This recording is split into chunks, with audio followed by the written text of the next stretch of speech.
No filme Contágio, que é um excelente filme, aliás, tem uma cena na qual um blogueiro começa a compartilhar que existe um remédio milagroso para curar a doença do filme. O remédio se chama Forsythia.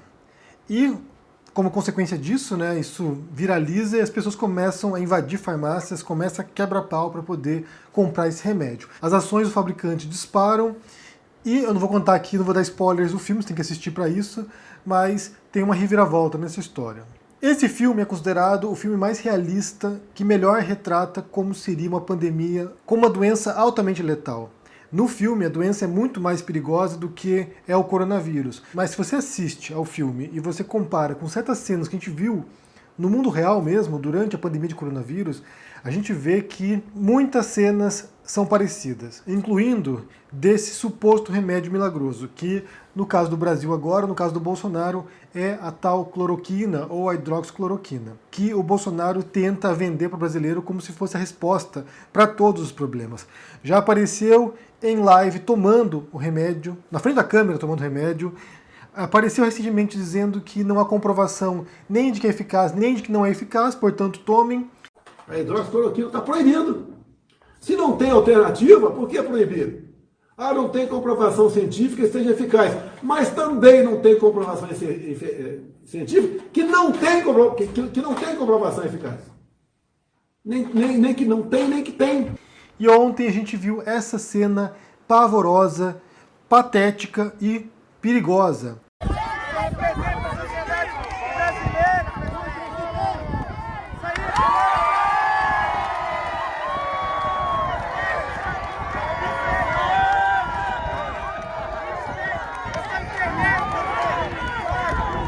Bolsonaro na frente de apoiadores, numa pandemia, uma aglomeração, pessoas aplaudindo e o Bolsonaro levantando uma caixinha de cloroquina. Simplesmente é uma das cenas que, se você contasse para alguém e ela não visse isso, você acharia que estava exagerando. E daí, para complementar, para somar a isso, hoje de manhã, no Morning Show, você teve o Adrilles, que é um outro passador de pano do governo Bolsonaro. Só quero abrir um parênteses aqui. Até um tempo atrás, até uns meses atrás, eu até fazia aqui comentários sobre debates que se davam no Morning Show. Eu acompanhava, principalmente porque muita gente me marcava aqui para falar sobre alguma coisa, alguma besteira que o Caio Coppola falava, e depois que saíram o Fefito e o Edgar Piccoli, eu parei de acompanhar. Então eu não assisti mais, não acompanho, e no caso do Adrilles em particular, eu não consigo nem ouvir ele falando. É sério, eu não consigo ouvir. A voz dele é irritante, o jeito que ele fala é irritante, o que ele diz é absurdo, então eu não consigo ouvir. Para mim é difícil. As poucas vezes que eu parei para ouvir o que ele tem para falar, é difícil, é sofrível. Mas hoje eu fiz isso e ouvi ele falando sobre a cloroquina. E daí, mais uma vez, você tem esse festival de absurdos. Ele até ensaia uma crítica à estupidez do Bolsonaro, a essa idiotia do governo Bolsonaro, de um cara levantando uma caixa de cloroquina e o povo aplaudindo, que é uma cena patética, ridícula. É cena de filme de comédia, mas na vida real isso é pavoroso, isso é assustador. E daí, o que o Adrilles fala, que também é muito perigoso, é que assim, bem, talvez não faça bem a cloroquina, mas também não faz mal.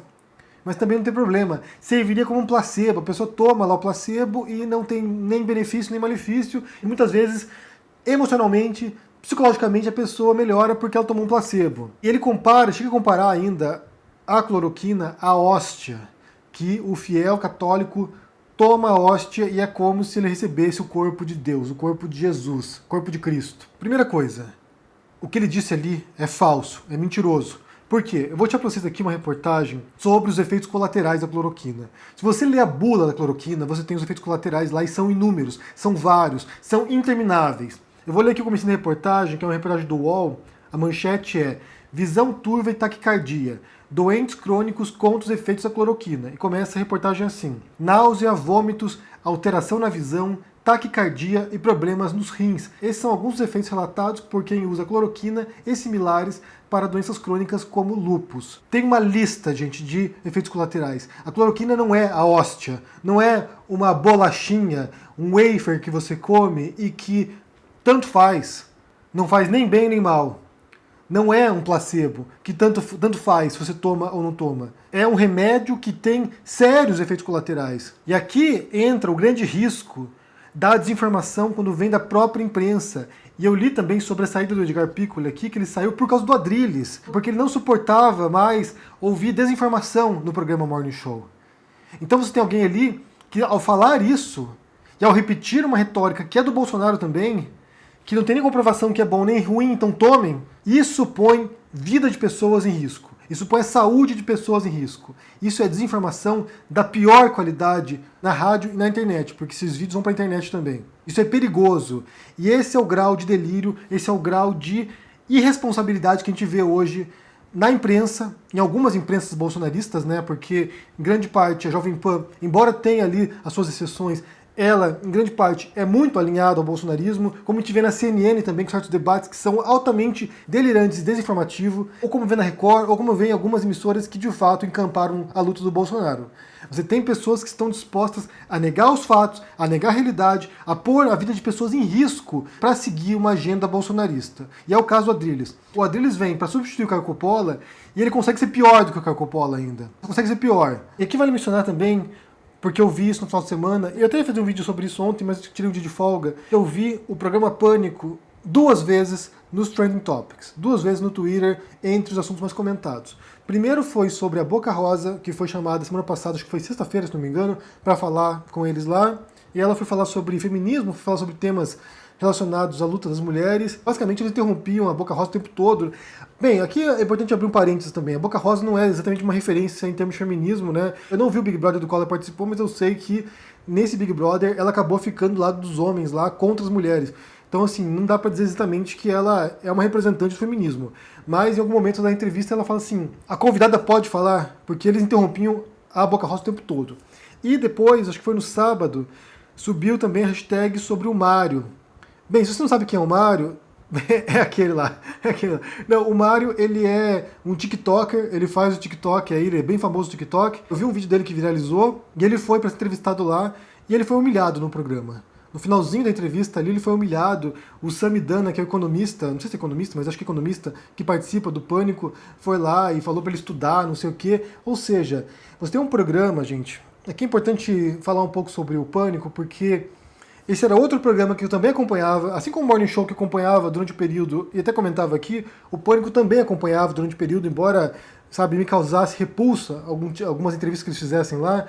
Mas depois que o Augusto Nunes, durante uma entrevista com o Glenn Greenwald, foi lá e deu um soco na cara do Glenn, quando um funcionário da rádio, durante uma entrevista, vai lá e agride um entrevistado e continuou empregado, não perdeu o cargo dele lá, continuou trabalhando como jornalista na Jovem Pan. Depois disso, gente, me parece um absurdo que qualquer pessoa que seja progressista ou minimamente racional acompanhe esse tipo de programa, que é você dar audiência para um grupo de pessoas que basicamente capitaliza em cima desse tipo de discurso agressivo, ao ponto de você ter alguém que vá fisicamente agredir o entrevistado. Isso é inaceitável. E eu também não entendo como qualquer pessoa que tem um mínimo de respeito próprio também se sujeita a participar desse tipo de entrevista. Porque é você se pôr numa fogueira pública ali, no qual essas pessoas, esses entrevistadores, estão para te humilhar. Eu lembro quando estreou na televisão o Pânico, né? Foi 2003, se não me engano, e na época, quando começou o programa, ele era bastante transgressor.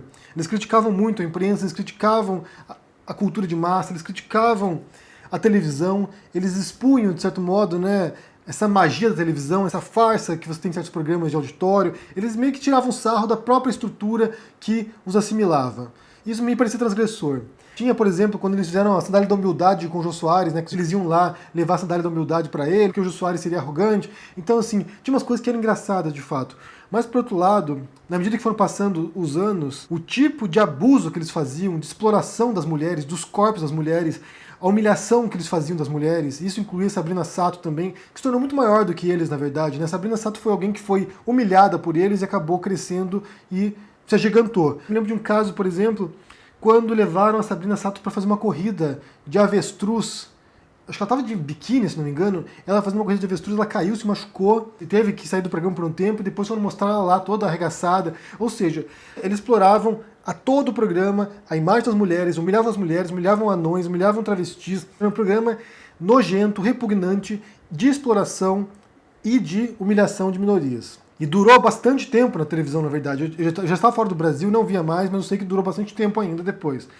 E no rádio não é tão diferente assim, embora eles não tenham a imagem que eles possam explorar das paniquetes, né, que possam ficar expondo as mulheres seminuas ali, mas eles têm um tipo de entrevista que é basicamente antagonizar quem é progressista, quem é de esquerda. Tendem a passar pano de quem é conservador ou liberal ou direitista, tendem a fazer isso, pelo menos nos casos que eu vi, tendem a fazer isso e tendem a se esforçar para humilhar quem é de esquerda. Algumas vezes o entrevistado se sai bem, como já vi em casos do Boulos ou do Ciro, que vão lá e se defendem bem nas entrevistas. Algumas vezes eles acabam montando mesmo e nem deixam a pessoa falar direito. Sinceramente, a gente está falando aqui de programas ou de comunicadores, ou de influenciadores, ou de emissoras às vezes, ou de rádios, que essencialmente estão agora para perpetuar uma agenda reacionária, bolsonarista, olavista em algumas circunstâncias, que estão alinhadas quase que integralmente à agenda do Bolsonaro. E aqui vale fazer ressalva, né? Não quer dizer que todos que trabalham na emissora, todos que trabalham nos programas da Jovem Pan, ou da Record, ou da CNN, ou de qual emissora que seja, sejam todos alinhados ao Bolsonaro. Você vê isso na CNN, por exemplo. A CNN é uma emissora que você tem ali um corpo de funcionários que é muito estranho, porque você tem por um lado progressista e tem por um lado terraplanistas ideológicos. E isso certamente deve gerar um atrito interno.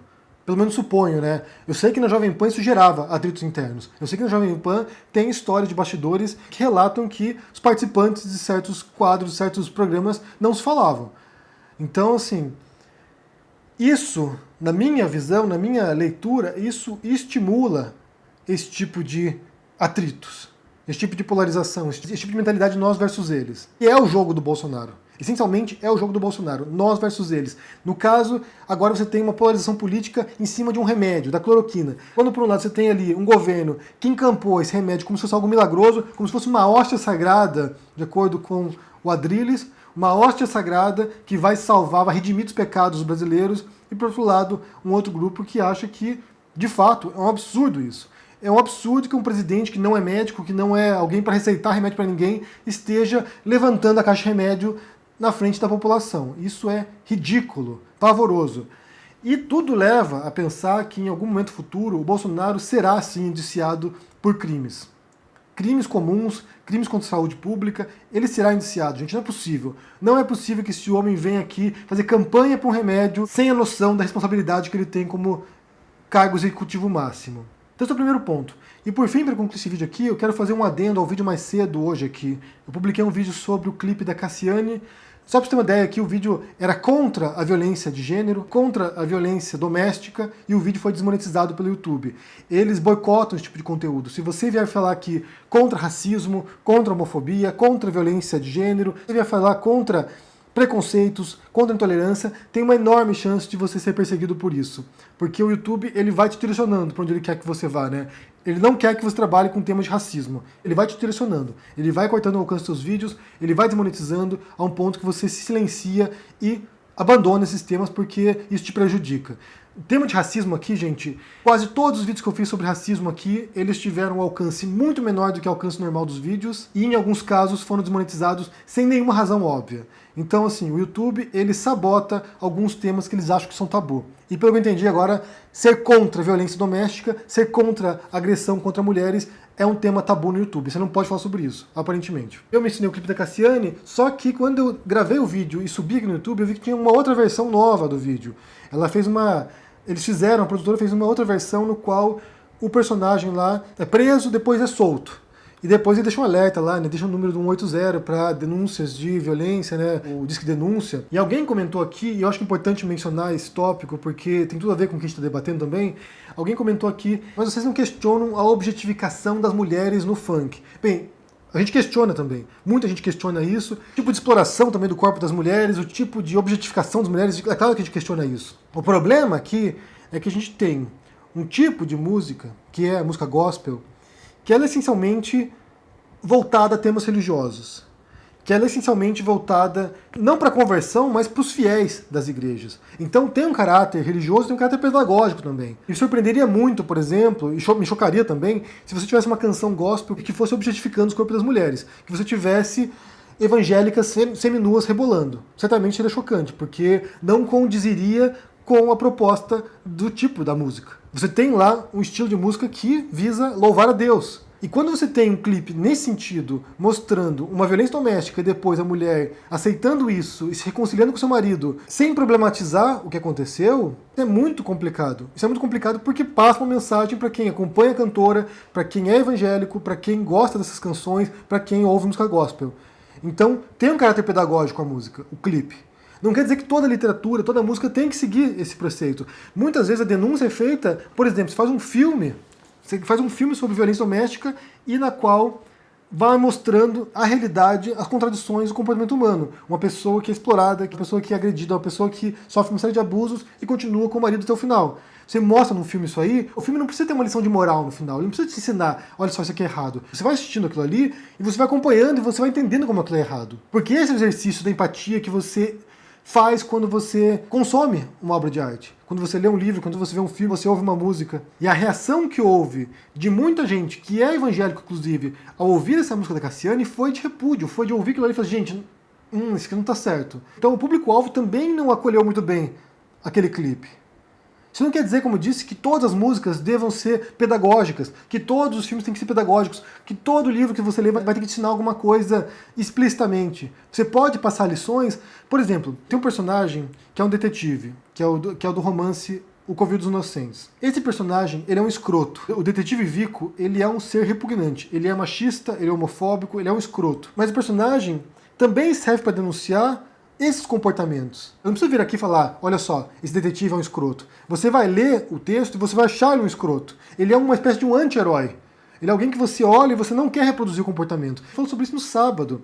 Como você aprende também com os exemplos negativos. Tem muitos personagens da literatura do cinema que são anti-heróicos. Que você olha o personagem e fala assim, gente, esse ser aqui é um ser repugnante.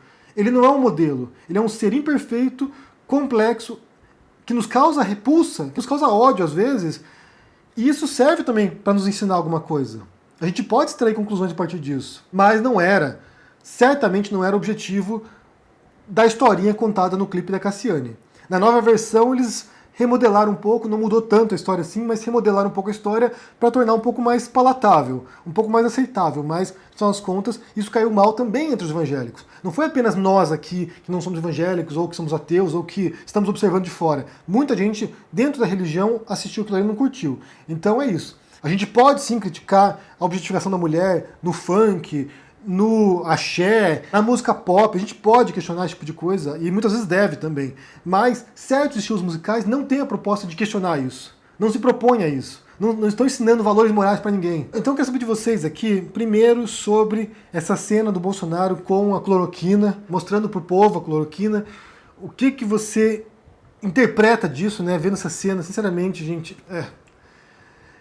é aquela coisa, né? O fundo do poço que não tem fim. Você sempre vai descendo um pouquinho mais. E também sobre o Adrilles, né? Se vocês já ouviram ele falando no Morning Show, eu, como eu disse, tento evitar, porque eu não consigo. Pra mim, assim, é irritante. Não é que eu discorde dele, apenas. É irritante. Eu não consigo ouvir o Adrilles falando.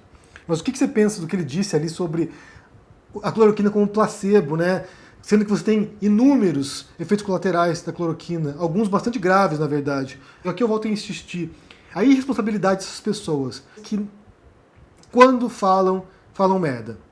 Diga o que vocês pensam aí no comentário, deixa o joinha, assine o canal, confira o meu livro que está agora chegando às livrarias e também sendo entregue para os leitores comprar na pré-venda. Minha especialidade é matar e a gente se vê por aí. Abraço e até mais. Tchau.